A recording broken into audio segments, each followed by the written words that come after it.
네, 안녕하세요. 반갑습니다. 한 학기 동안 정말 많은 분량을 여러분들이 강의 듣고 수강하시느냐고 너무 고생이 많으셨습니다.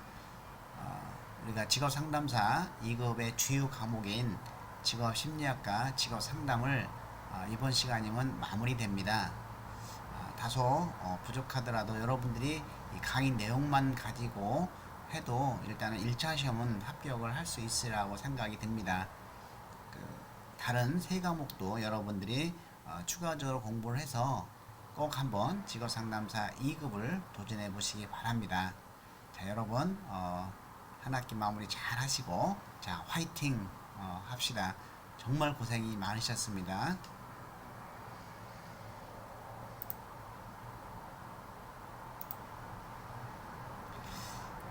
예, 이번 시간에는 우리가 상담 면접의 기본 기법과 직업 상담사의 윤리에 대해서 학습하도록 하겠습니다.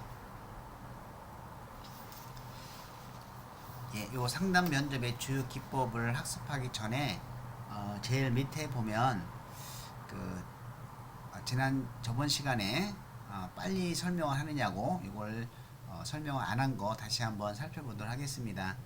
우리가 기스퍼스와 그 무어의 내담자 정보 및 행동에 대한 이해 기법을 9가지를 종류를 꼭 기억을 해주시기 바랍니다. 첫 번째, 그래서 이걸 외우는 방법은 왜 저분의 변은 전반적으로 근가 이렇게 했는데, 자 왜는 그 왜곡된 사고 확인하기. 나중에 여러분들이 그 지난 강의안을 보면은 나옵니다. 그래서 왜곡된 사고 확인하기. 저는 저항감 재인식하기 및 다루기. 부는 분류 및 재구성하기. 의는 의미 있는 질문 및 지시 사용하기. 변은 변명에 초점 맞추기. 예, 그리고 저는 전이된 오류 정정하기. 반은 반성의 장 마련하기. 그는 근거 없는 믿음 확인하기. 가는 가정 사용하기입니다. 그래서 왜 저변의 변은 전반적으로 근가 이렇게 해서 그 기스버그와 무어가 내담자 정보 행동에 대한 이해 기법의 종류를 먼저 외우시고 그 세부적으로 제가 중요하다고 하는 거 그걸 중점을 해서 기억해 주시기 바랍니다. 자, 이번 시간에는 상담 면접의 주요 기법인데 이 부분도 많이 중요한 부분이죠. 자, 첫 번째는 공감입니다. 여러분들이 이제 뭐 상담 이론 이런 걸 다 배웠기 때문에 그렇게 어렵지는 않을 건데, 이 공감은 내담자의 내면적 감정에 대해 반영하는 것이죠. 그리고 상담자가 자신이 경험하지 않고도 다른 사람의 감정을 거의 같은 수준으로 이해하는 능력을 말합니다.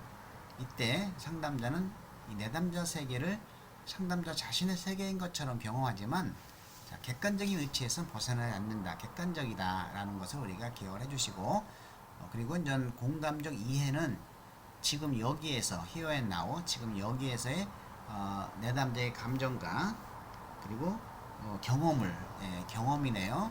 내담자의 감정과 경험을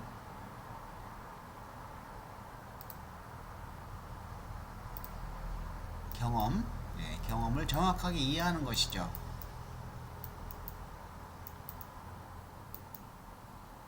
그리고 공감적 이해는 내담자의 자기 탐색과 수용을 촉진시킨다라고 하는 겁니다. 한번 간단하게 예문을 살펴보도록 하겠습니다. 이제 예전 같지 않아서 정신 집중이 잘 안 돼. 책을 오래 볼 수도 없고 읽은 내용도 잊게 돼 라고 하니까 그 말씀들이 속상하네요 라고 하는 것보다 이제 그 내담자의 이제 내면 세계를 들어봐야죠. 세월이 가죠. 그래서 세월을 느끼게 되셔서 안타깝고 씁쓸하시겠네요 라고가 이제는 공감을 제대로 하는 것이 되겠다라는 것이죠. 자, 반응은 그 내담자의 말에서 표현된 기본적인 태도, 주요 감정의 내용을 상담자가 다른 참신한 말로 표현해 주는 것이다. 다른 참신한 말로 표현해 주는 것이다. 우리가 공감 5수준을 해갖고 한 적이 있을 겁니다. 자, 그래서 이러한 그 아까 공감 5수준, 그 다음에 수용 5수준, 이런 걸 그 내담자 중심 상담에서 한 적이 있죠. 이 반영은 그 내담자의 말에서 표현된 기본적인 태도, 주의 감정의 내용을 상담자가 다른 참신한 말로 표현해 주는 것이다. 그래서 표면 감정뿐 아니라 내면 감정을 파악해서 전달하고, 말뿐만 아니라 행동 및 태도에 의해서도 표현되는 것을 반영할 필요가 있습니다. 자, 어르신은 뭐뭐라고 느끼고 계시는군요 라든지, 또는 어르신은 무엇을 중요하게 생각하고 계신 것 같네요 라고 이렇게 그 주요 감정의 내용을 다른 참신한 말로 바꿔주는 것이죠. 자, 수용은 짧은 문구로 상담자가 내담자에게 그 주목하고 있고 내담자의 말을 받아들이고 있음을 나타내는 것이죠.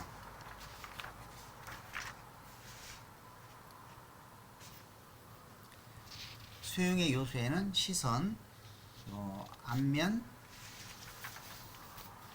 표정과 고개 끄덕임, 그리고 자세 기울임, 어조의 어강 등이 있고, 자, 3번은 우리가 살펴보도록 하겠습니다. 수용은 내담자를 인격적으로 존중하고 있음을 보여주는 기법이다. 우리가 내담자 중심 상담에서 무조건적인 수용이 있죠. 그래서 수용 5단계의 공감 수준을 한번 얘기한 적도 있을 겁니다. 자, 수용적 존중의 수준은 제 1수준 같은 경우는 또 좋대니 일하기 싫으니 별 핑계를 다 대는구나. 전혀 수용되지가 않죠. 제 2수준은 몸이 좀 아프다고 자주 조퇴하면 안 되지 라고 하는 거. 1수준과 2수준 아예 대화가 안 되죠. 제 3수준은 몸이 아프면 힘들지, 그동안 좀 무리했지, 이때부터 대화가 조금 시작이 되죠.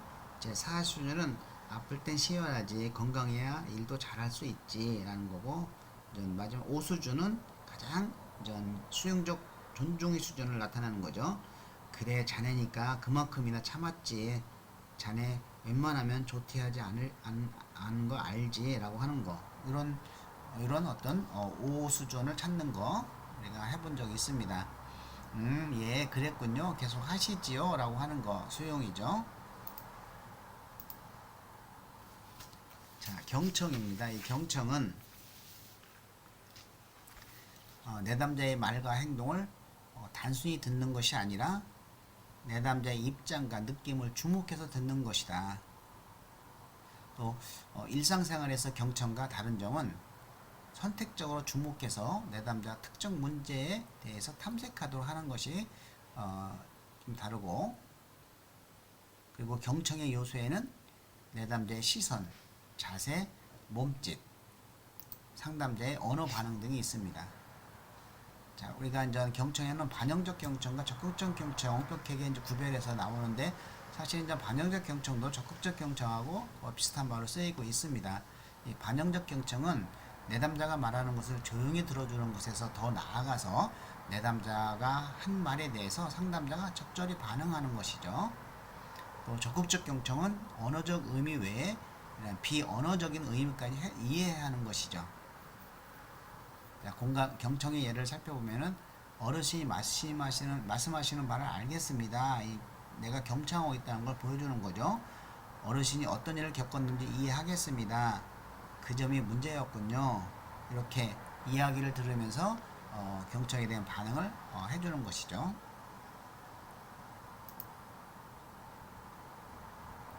자, 요약은 내담자의 여러 가지 생각과 감정을 하나로 묶어 정리하는 것이죠. 요약의 기본은 내용과 감정의 요체, 일반적 줄거리를 잡아내고 상담의 올바른 진행을 파악하여 반응하는 것이죠.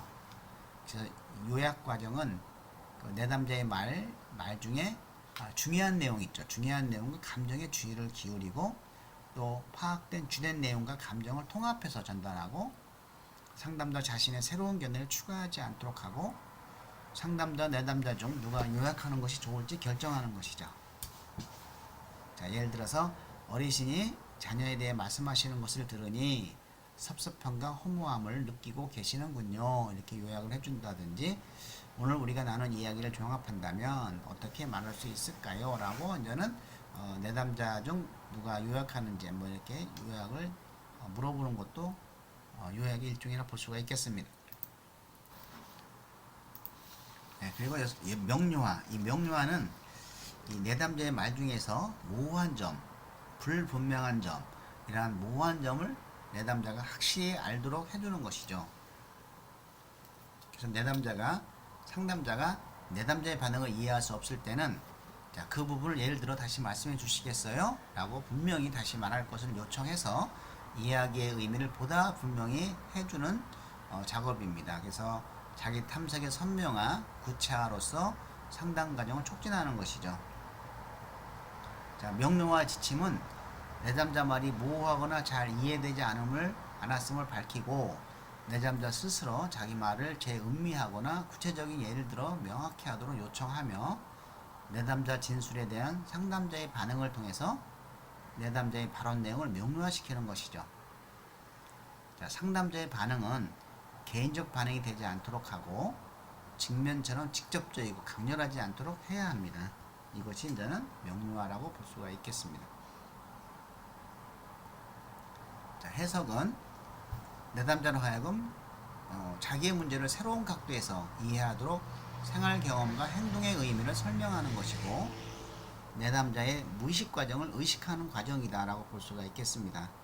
그래서 내담자가 직접 진술하지 않은 내용이나 개념을 그의 과거 경험이나 진술을 토대로 해서 추론에 대해서 말하는 것이죠. 예를 들어서 원캐되지 않고 이렇게 오래 앓으니 불안해져요 라고 하니까 이걸 해석해 주면은 편찮으셔서 보살핌을 받아야 되고 치료비가 많이 드니까 자식들에게 짐이 되지 않을까 걱정이 되시는군요 라고 이렇게 해석을 해 주는 것이죠. 자, 직면은 우리가 좀 중요한 의미가 있죠. 자, 내담자가 모르고 있거나 인정하기를 거부하는 느낌과 생각과 느낌에 대해서 주목하도록 하는 것이고 자, 내담자의 어떤 말이나 행동에서 불일치가 발견될 때 직면을 하는 거죠. 그리고 내담자가 자기의 상황을 자신의 욕구에 의해서만이 아니라 있는 그대로 볼 수 있도록 사용할 때 이제 직면이라고 합니다. 자녀들의 독립성을 인정한다 하시면서 매사를 어르신과 의논하기를 바라시는군요 라는 것이 이제는 직면이라 볼 수가 있겠습니다.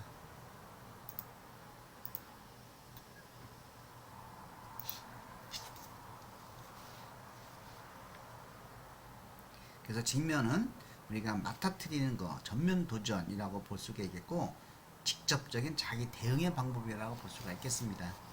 네, 다음은 우리가 질문으로 넘어가도록 하겠습니다. 면접의 주요 기법으로 질문을 통해서 탐색이 이루어지는데요. 우리가 질문은 우리 개방전 질문, 회상전 질문 이런 걸 좀 했을 거예요. 그래서 바람직한 질문의 유의사항은 개방적 질문은 바람직한 촉진 관계에 열어놓고 간접 질문은 내담자에게 의협은 주지는 않죠. 그렇지만 이중 질문은 내담자를 매우 혼란하게 하고 질문 공세는 문제의 검토에 도움이 되지 않고 또 내담자가 질문하면 질문 이면의 생각이나 감정을 이해하고 말머리를 내담자에게 돌리는 그것이 이제 바람직한 질문의 유의사항이다. 그리고 왜라는 질문은 비난으로 받아들일 수 있으므로 가능한 한 피해야 되고 질문 후에는 내담자가 심리적 압박감을 받지 않고 의미 있는 답변을 할 수 있도록 잠시 멈춰 기다리는 것이 필요합니다. 그리고 내담자에게 귀를 기울여 주는 것이죠. 왜 빨리 대답을 안 하는지 막 촉구할 필요는 없는 거 잠시 기다려주는 마음이 있어야 되겠습니다.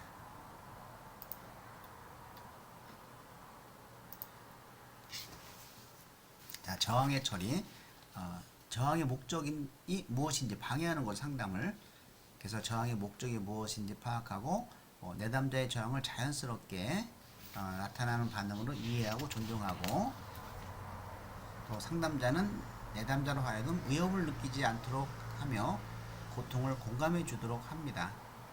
또 상담자는 내담자가 지속적으로 보이는 경우 상담관계를 재검토하도록 하는 것이죠.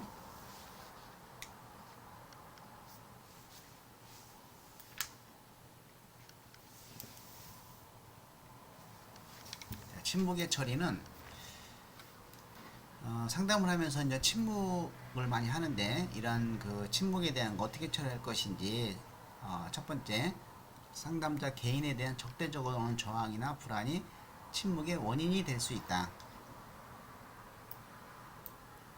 또 내담자가 이전에 표현했던 감정 상태에서 생긴 피로를 회복하고 있다는 뜻이기도 하고 또 내담자가 상담자에게 재확인을 바라거나 상담자의 해석 등을 기대하며 침묵에 들어갈 수도 있습니다. 그러나 상담이 일어나기도 전에 일어난 침묵은 되게 부정적이다. 자, 일어나기도 전이죠. 전에 일어난 침묵은 되게 부정적이다. 그리고 거절의 형태로 해석될 수가 있습니다. 자, 내담자가 침묵할 때는 섣불리 말하지 말고 침묵의 의미를 이해한 다음에 말을 꺼내는 것이 좋겠습니다.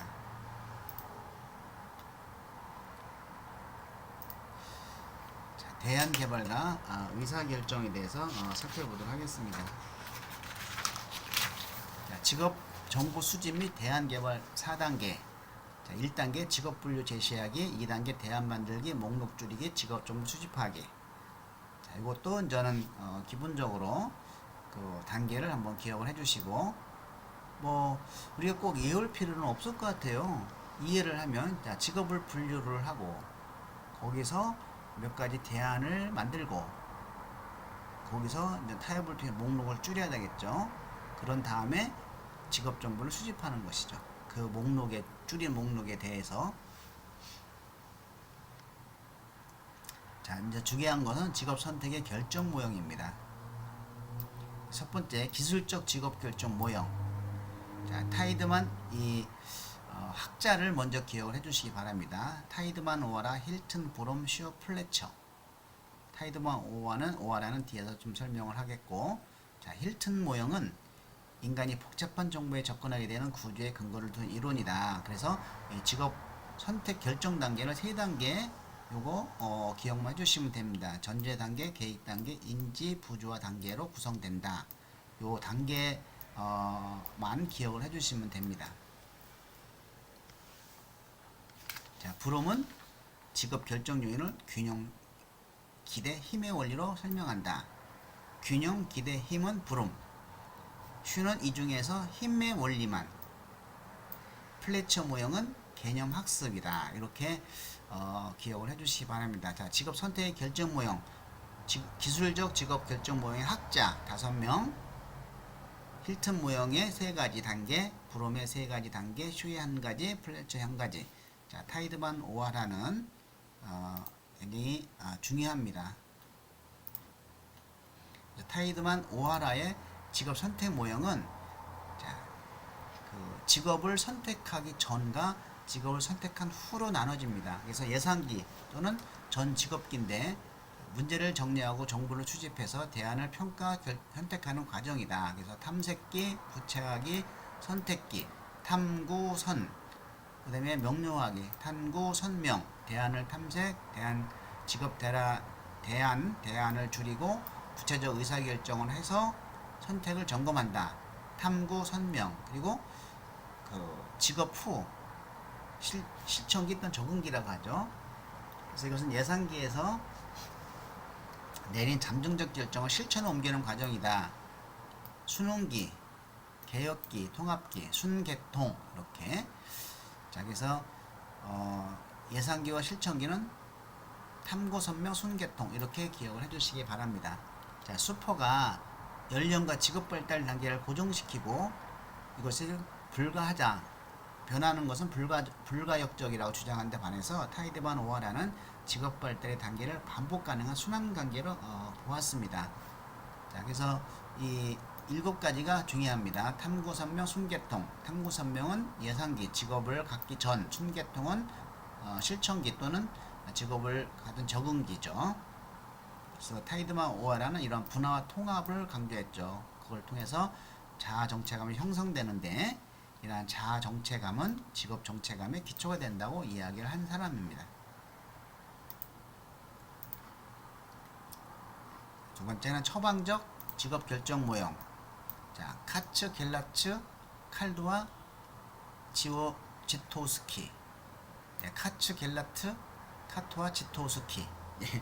이렇게 좀 키읔하고 기역이 대부분이죠. 키읔, 기역, 키읔, 지읒. 뭐, 자, 키읔, 기역, 키읔이에요. 이렇게 이어두시면 되겠습니다. 자, 사람들로 하여금 직업을 결정하는 데서 실수를 감소시키고 보다 나은 직업을 선택할 수 있도록 도우려는 의도에서 시도된 이론이다. 자, 그래서 카츠 모형은 어떤 가치를 중심으로 의사결정을 내리고, 요 겔라트 모형, 요 겔라트는 그 직업 선택의 결과보다는 그 선택의 과정을 중시했다. 겔라트 중요하죠. 그래서 요 겔라트의 어떤 3차원대 정보 체제, 이거를 우리가 꼭 기억을 해주시기 바랍니다. 3차원의 정보 체제는 예언적 체계, 가치 체계, 결정 증거에 가결되었습니다. 예, 가결되었습니다. 이렇게 겔라트의 모형에 가결되었습니다. 이렇게 기억을 좀 하면 어떨까 생각을 합니다. 뭐 겔라트의 직업 의사결정 과정은 우리가 그냥 읽어보시고, 칼드와 지토스키의 모형은 어떤 직업 선택과 투입 또는 입력의 가치를 평가하는 직업적 유용도를 뭘로 나타냈다? 함수로 설명한 거. 직업의 선택과 투입 또는 입력의 가치를 평가하는 직업적 유형들을 뭘로 함수로 설명한 것은 칼드와 지토스키의 모형이다. 직업 결정자가 대안에 대해서 무제한의 정보를 갖게 된다라고 이야기를 했습니다. 자, 학자와 그 중요 내용들, 겔라트 모형 이런 걸 좀 우리가 살펴보시기 바랍니다. 그래서 다음 중 뭐 기술적 직업결정 모형의 학자가 아닌 사람은, 처방적 직업결정 모형의 학자가 아닌 사람은 뭐 이런 식으로도 하고 각각의 세부적으로 나오고 시험에 아주 잘 나오는 분야이기도 합니다. 자, 이제 직업 상담사 윤리 강령의 주요 내용을 살펴보도록 하겠습니다. 자, 우리가 일반 원칙과 개별 원칙이 있는데, 사실은 일반 원칙은 우리가 읽어보면 다 이해가 되는 겁니다.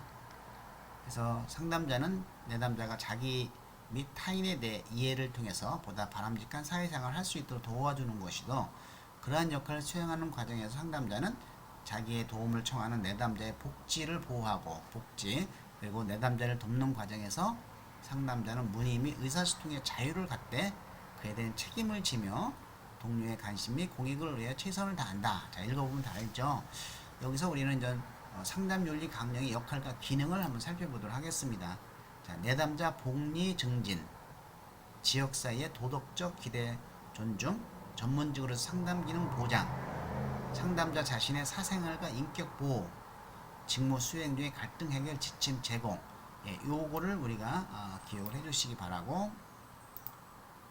자, 이 부분은 우리가 사실 읽으면서 이해가 바로 가는 것들입니다. 자, 두 번째는 개별 원칙입니다. 자, 첫 번째는 사회관계죠. 자, 사회관계에서 요 B번만 좀 우리가 살펴보시기 바랍니다. 상담자는 사회윤리 및 자기가 속한 지역사회의 도덕적 기준을 존중하며 사회 공익과 자기가 종사하는 전문직의 바람직한 이익을 위하여 최선을 다한다. 당연한 얘기지만 이런 것이 이제는 지문에 나옵니다. 자, 그리고 자, 전문적인 태도는 세 가지 다 중요하니까 읽어보시기 바랍니다. 상담자는 상담에 대한 이론적 경험적 훈련과 지식을 갖추는 것을 전제로 한다. 당연히 전문적으로 갖춰야 되겠죠. 그리고 내담자를 보다 효율적으로 도울 수 있는 방법에 대해서 관하여 꾸준히 연구 노력하는 것을 의무로 삼는다라고 하는 거고, 상담자는 내담자의 성장 촉진, 문제 해결 및 예방을 위해서 시간과 노력상의 최선을 다한다는 거. 특히 이제는 이 C번을 잘 주시기 바랍니다. 상담자는 자기의 능력 및 기법의 한계를 인식하고 전문적 기준에 의배되는 활동을 하지 않는다. 이것은 자신의 능력에 벗어나면 다른 전문가에게 의뢰해야 한다는 겁니다. 근데 이것을 계속 내담자를 끝까지 책임지도록 한다고 하면은 이거는 잘못된 거죠. X죠. 자, 개인정보의 보호가 있습니다. 그래서 개인정보는 보호를 해야 되는데 그 예외가 있죠. 개인 및 사이에 임박한 위험이 있다고 판단될 때 극히 조심스러운 고민 후에 공개하고, 또 내담자에 관한 정보를 교육장면이나 연구용으로 활용할 경우에는 반드시 내담자와 합의한 후에 그의 정체가 전화와 노출되지 않도록 해야 합니다. 자, 내담자 복지. 상담자는 내담자가 자기 스스로부터 도움을 받지 못하고 있음이 분명할 경우에 상담을 종결하도록 노력한다. 자, 종결을 노력해야 되겠죠. 전혀 받지 못하고 있음이 분명할 경우에는. 그리고 내담자의 복지를 최우선으로 고려를 해야 됩니다. 그리고 타 전문직과의 관계는 상담자는 상호 합의한 경우를 제외하고는 타 전문인으로부터 도움을 받고 있는 내담자에게 상담을 하지 않는다는 거 기억을 하시고, 자, 상담 관계는 상담자는 내담자가 수용 이해할 수 있는 범위 내에서 상담 기법을 활용한다. 당연히 수용 이해하는 범위 내에서 상담 기법을 활용해야 되겠죠. 그리고 과거에 성적 관계에 있었던 어떤 이성적 관계자하고 상담 관계를 할 수 없다는 것이 이제 상담 관계에 해당이 됩니다. 이외에 윤리 강령을 살펴보면은 직업 상담사는 취업 발선을 하죠. 그래서 취업 발선 관련 전산망의 구인 구직 정보를 최선화하도록 하고, 최신화, 최신화죠. 새롭게 바꾸는 거. 이게 구직 정보가 오래되면은 뭐 안 되겠죠.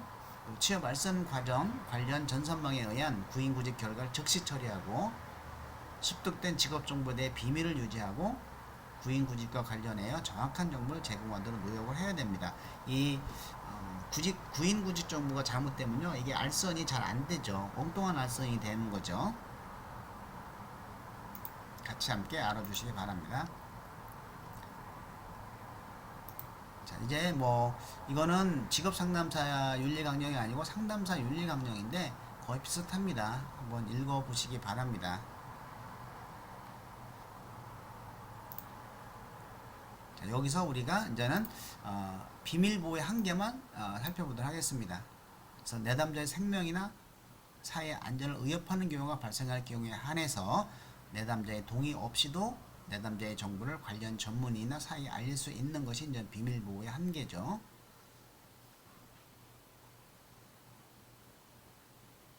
심리검사의 활용 한번 읽어보시고, 그리고 우리가 여기서 살펴볼 것은 비밀 보장의 한계, 예외죠. 자, 요거는 우리가 한번 기억해 주시기 바랍니다. 내담자의 생명이나 사회의 안전을 위협하는 경우, 내담자가 감염성이 있는 치명적인 질병이 있다는 확실한 정보를 가졌을 경우, 또 내담자가 심각한 학대를 당하고 있는 경우, 법적으로 정보의 공개가 요구되는 경우, 내담자가 자살을 시도할 가능성이 있을 때, 상담자가 슈퍼비전을 받을 때는 예외로 인정될 수 있다. 자, 그러면 직업 상담사의 반윤리적인 행동을 뭐냐? 비밀 누설, 자신의 전문적 능력을 초월, 자신이 갖지 않는 전문성을 주장한다든지, 내담자에게 자신의 가치를 속이고, 또 내담자에게 의존성 심어주고, 굉장히 중요합니다. 내담자에게 의존 심어주면 안 되겠죠.